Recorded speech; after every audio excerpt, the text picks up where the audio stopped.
Howdy, my name's Yojimbo Blade, and today we're talking about Inferno Metal. Inferno! It's been real, it's been good, but it's never been real good. And we'll talk about why. First off, let's pontificate. What is Inferno Metal? Inferno Metal is the best, worst drive disc. There are worse drive discs that exist. Soul Rock is there, but those are obviously bad. Inferno Metal is the best of these worst drive discs because Inferno Metal is theoretically incredible. This thing has the potential to be fantastic. The reality is much different. This drive disc has been available since the launch of the game, and it was considered the best set for fire DPSs. By fire DPSs, I mean Soldier 11. That's basically it. I totally forgot I put that there. Like that just came off the top of my head. It's like, yep. You could theoretically use this on like a DPS Ben or Lucy or Kaleda, but like why? They weren't designed, like they weren't really good at being DPSs, so it wasn't really good. Now to answer the question why this is theoretically good, let's answer what does Inferno Metal actually do? 2-piece bonus gives us 10% fire damage. Whatever, that's nothing. But the cool part is upon hitting a burning enemy, the equipper's crit rate is increased by 28% for 8 seconds. That's really good. That's really good. So if we convert these into substat crit rate buffs, that equals 11.6 repeating substats of crit rate. If you had one disc that you've rigged it so it could have plus 10 crit rate, Inferno Metal is basically that. That's what Inferno Metal does. It's a ton of crit rate. For comparison, what does Whitewater Ballad do? Whitewater Ballad gives 10% physical damage, and this wall of text here that basically reads Yeshongguang or Sissia, people forget that Sissia has an Ether Veil, get 20% crit rate and 10% attack with Ether Veil stuff. That equals the same amount of substat values. Wait a second, a drive disc released in season 2 that is shielded for one specific character has the same theoretical substat value as a season 1 drive disc set? That's pretty good. That sounds great.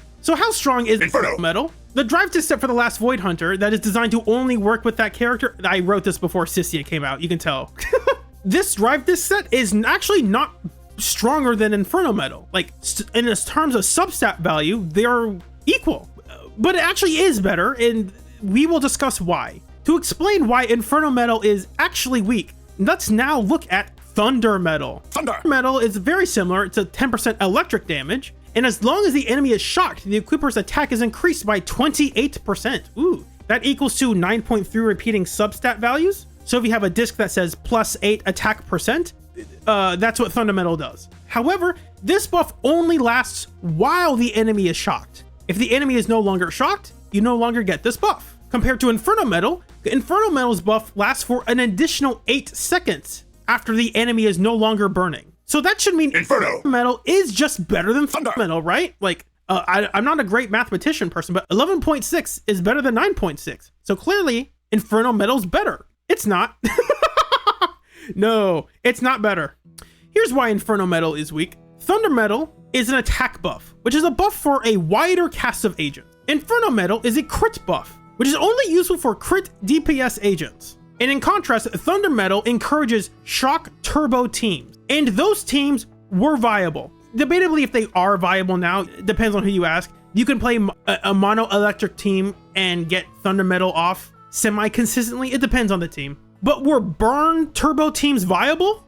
Kind of, not really, but you could try. The difference is that electric has a critical mass. I didn't make this blue. I should have made this blue. I can do that right now real quick. Hold on. Dodger Blue, where are you? Electric has a critical mass of agents that make Thunder Metal decent. Not all of them are good, obviously, but like Seth has high anomaly buildup and he's designed for anomaly teams. Rena is like a pen ratio anomaly buffer. She extends shock. Not that she does anomaly stuff specifically, but she does electric anomaly buildup.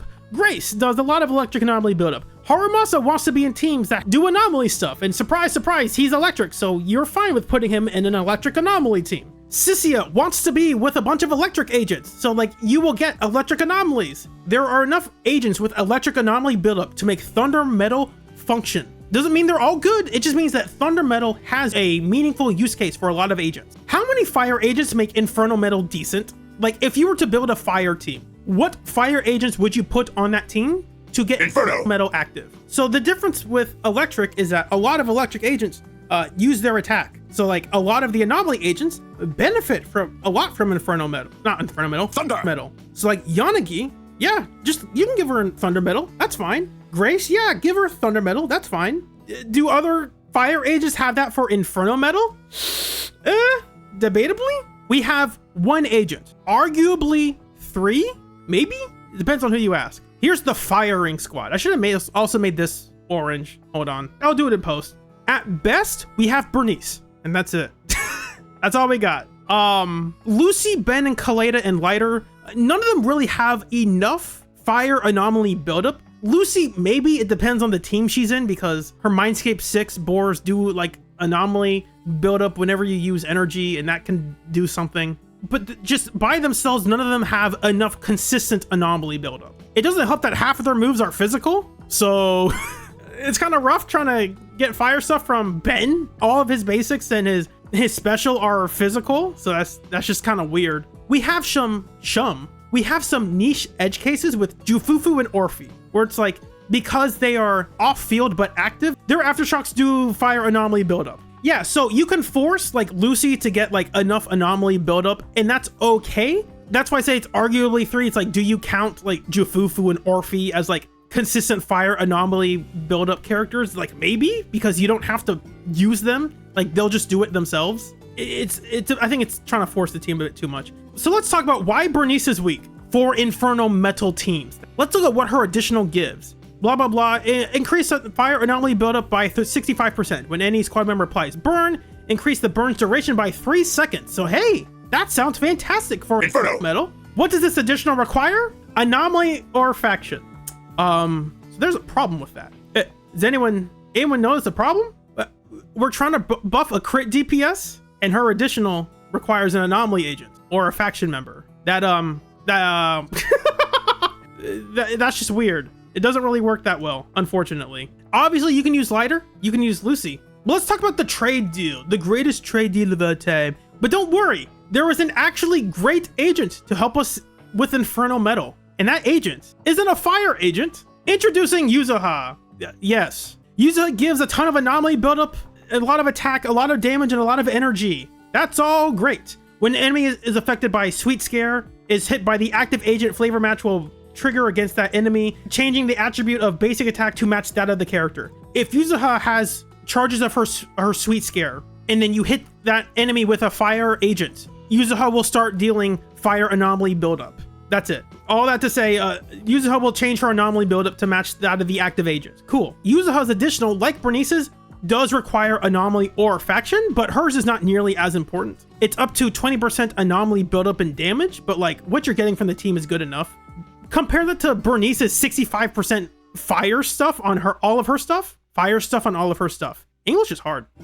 Yeah, Bernice's is kind of more important than Yuzuha's, especially the burn duration. Additionally, because of how Sweet Scare is worded, she can also use Game Ball against any enemy. For those who don't know, Game Ball is a funny W engine. Whenever the equipper's attack triggers an attribute counter effect, all units crit rate against the struck enemy increases by 12% for 12 seconds, and it stacks up to 20% at rank 5. Because of how it's worded, what the heck is an attribute counter effect? It just means when an agent deals damage that is of the enemy's weakness. And because Yuzuha is the only support agent who can actively change her anomaly buildup, whatever DPS you give her, as long as they are of the enemy's weakness, she can make full use of Game Ball, which is crazy. Nice, so we have our answer. Great. Here's the other problem. Season 2 hates fire.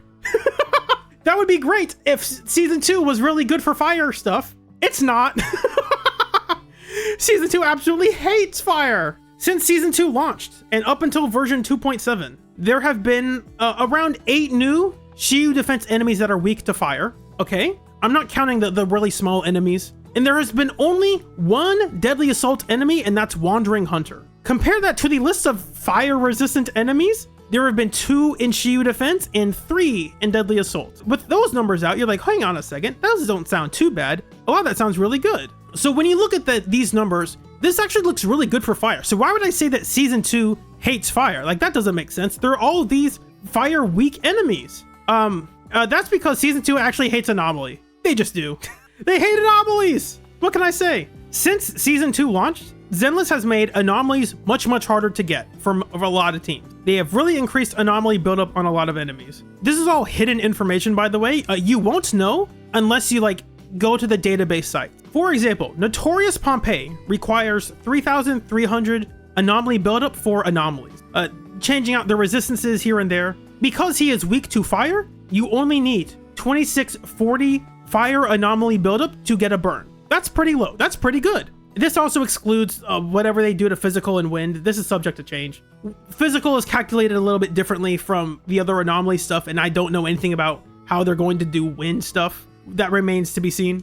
Let's compare that to Wandering Hunter. Wandering Hunter has a base of 4,140 anomaly buildup required for any anomaly except physical, because again, physical is different. Deadly Assault adds a hidden 10% anomaly buildup buff to enemies. So even though he is weak to fire, that should reduce it by 20%, but it's buffed again by 10%. So for Wandering Hunter, you need 3,795 fire anomaly buildup to get a burn. That's a lot more. That's quite a bit more. Now let's look at some other enemies real quick. This is a monster named Tepes. Tepes was a guy who released near the end of Season 1. He is neutral to fire, and he has 3,300 buildup. Okay, that's kind of high, but it's a neutral fight, so it's not that bad. Let's look at Sacrifice Jester. He's also neutral, but he's a Season 2 enemy, so he's got 3,600. Mirage Archer Unit.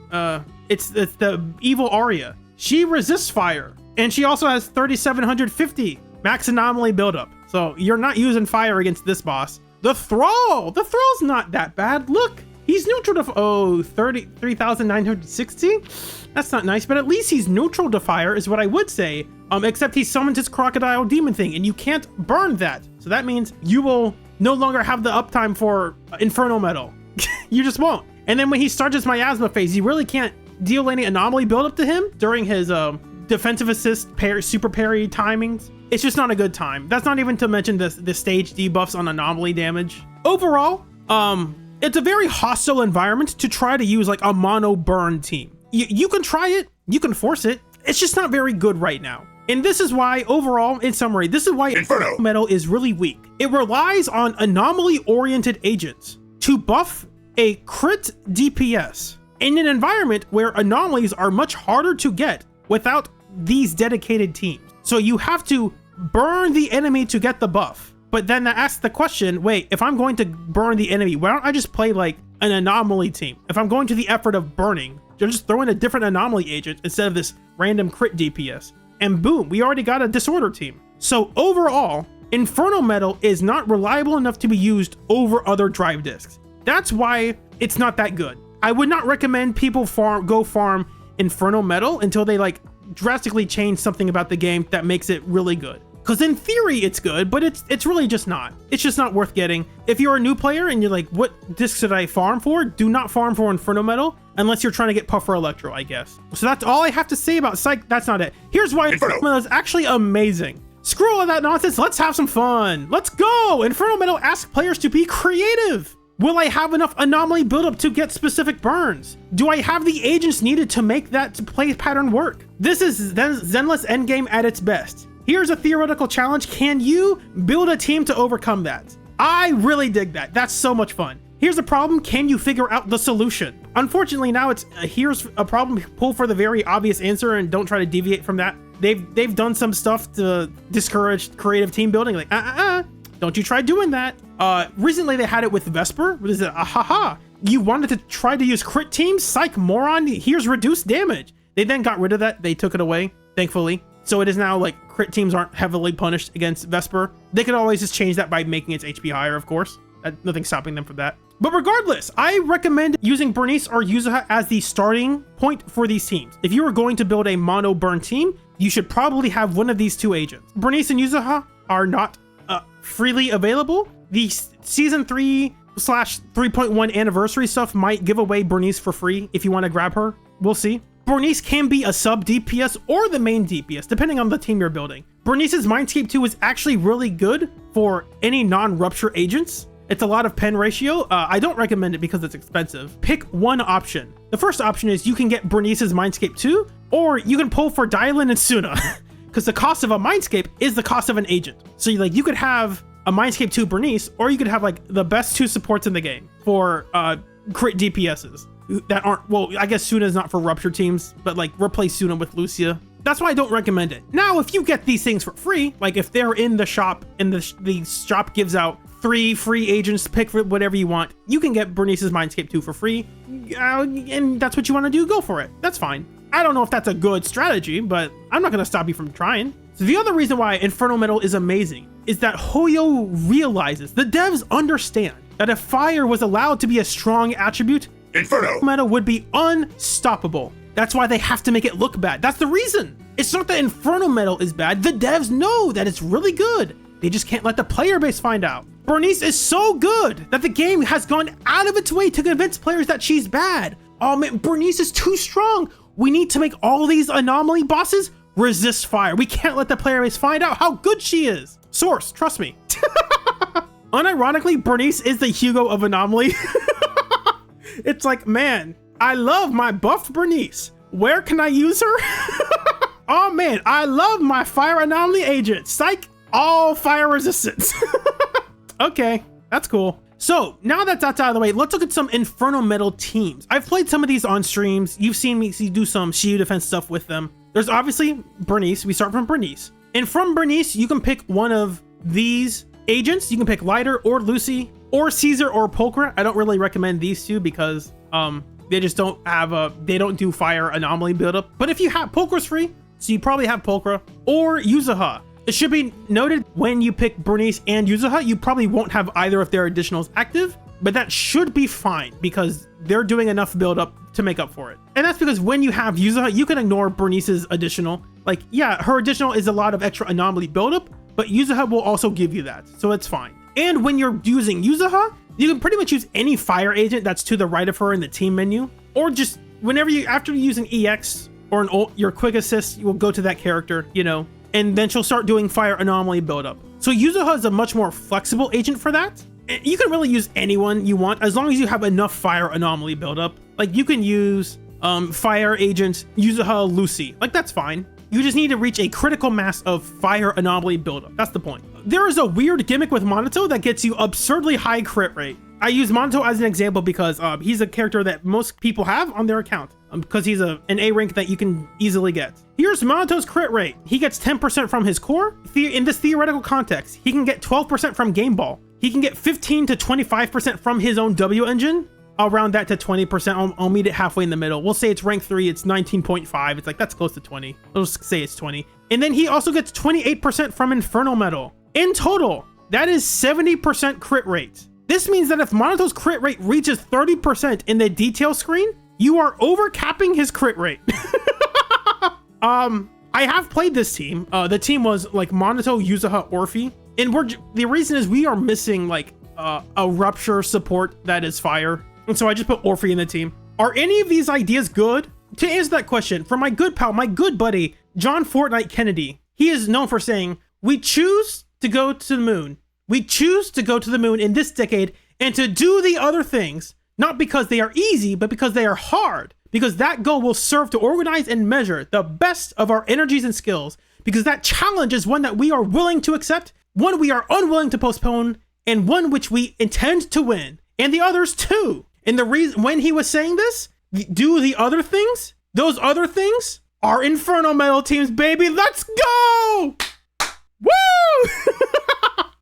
Here's a personal analysis. My biggest fear with Zenless is not about power creep. It's about removing creativity. Part of that comes from power creep, but it's not power creep in and of itself. I like agents like Billy because there is no one right way to play him. Some ways are more optimal than others, but if someone tells you, oh, this is how you're supposed to play him, it's like, I got news for you. That's not like, no, like you don't have to do that. Like, yeah, you could do the optimal thing, but you don't have to. No one's forcing you to do the optimal thing. Play him how you want him. If the 3.0 bosses are designed to only be good for the 3.0 Void Hunter, using the new 3.0 gimmick with the 3.0 buffs and 3.0 drive discs, like, yeah, that can still be fun, but it's not creative. It's like, oh, to defeat this fight, you have to use the things we just released. It's like, yeah, okay, cool. Is there any other option, please? Can I use something else? Like, that's not creative. We just watched the live stream of a season 3 trailer. It's like, oh, we want to encourage like dynamic team building options. Okay, you say that. I don't know if I believe you. don't know how much you actually believe that. What matters is giving players various tools to handle challenges in their own ways. That's what I firmly believe. Obviously, a ton of money complicates this discussion. Like, yeah, if you have a Mindscape 6 Sissia, you can make her a hyper carry DPS in pretty much anything and she'll be fine, right? And if you watch any of my recent videos, you will have seen me use Sissia with a drive disc that I never saw anyone talk about. Like, none of the early access players or like the guide makers even mentioned this. I use Whitewater Ballad because Whitewater Ballad says like, hey, we do stuff for Ether Veils. And like, oh, Sissia has that in her ultimate. What if I just build a team around that? Like, yeah, that's fun. That's creative. Granted, that team basically requires dial-in to make it consistent. Not that it requires dial-in. You can use a different DPS, but you need to use you want to use an ult like before, like at the very start of the stun. And that requires a kind of specific team. So here are my final thoughts and conclusion. Inferno Metal is not good. It's not good. But Inferno Metal allows for creative opportunities. If you already have the discs and the agents, go for it. Try it out. You will become a better player by trying to make suboptimal teams function. Is a turbo burn team good? No. But using turbo burn will make you a better player. The reason it makes you a better player is that it challenges you to like, hey, how much buildup does this enemy need? Am I attacking this enemy enough with the right element? Do I have the right builds on these characters? Do I need to use this character more than this other one to get more fire anomaly buildup? You have to ask those questions. They will likely give away a free agent in 3.0 or 3.1, depends on when their anniversary is. Well, their anniversary is 3.1, but it depends on if they give it away in 3.1 or in 3.0. And Bernice is already there in the shop. They're not gonna bother selling her again, so like that's an option. Like if they give Bernice away for free and you want to try this out, you can. I'm not recommending it. I'm just saying it's there. If you want to try it, go for it. So all that said, let me know your thoughts down below. Subscribe if you feel like it. You can become a sponsor if you want to financially support this kind of content. You just become a YouTube member or leave a super thanks or a super chat if you want. I would be very grateful, but don't give what you don't have. Shoutouts to my super sponsors. I Love My PC, Jam Jalopy, Superbro64, and Tactile-like. Thank y'all so much. And yeah, that's all I got for this discussion. My name's Yojimbo Blade, and I hope you'll have a blessed day. See you soon. Thunder, thunder, thunder, thunder!